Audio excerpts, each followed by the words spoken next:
অভিযোক্তাদের দাবি অনুযায়ী সোক্রাতেসকে মৃত্যুদণ্ডে দণ্ডিত করছে। কিন্তু আমরা তো স্বেচ্ছায় মরতে পারবো না সোক্রাতেস। অথেন্স পরাভবে বিচলিত হয় না, বরং পরাভবের মধ্যে থেকেই সে সংগ্রহ করে জয়ের গৌরব। একটা হত্যায় যতখানি রক্ত চলতে ওঠে দেশের মানুষ দেখছে না, সবটাই আমার গায়ে এসে লাগছে। শাস্তি তাকে পেতেই হবে।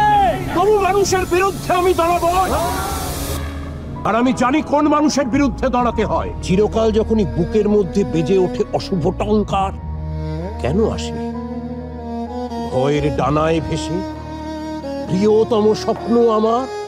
আমি গর্বিত যে এমন একটা যুগে জন্মেছি যেখানে সোক্রাতেস রয়েছে। দেশে আর জ্ঞানীগুণী নেই, তারা তোমার মতো এরকম বিকিরির দশায় নেই। যে বিষধর সর্প দংশন করে চলেছে তার বয়স কেউ দেখে না, তাকে সংহার করাই কর্তব্য। এই মানবিক কর্তব্য আপনারা পালন করুন।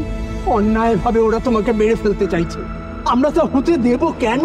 দয়া ভিক্ষা পছন্দ নয় বলেই মৃত্যুদণ্ড থেকে রেহাই চাইনি।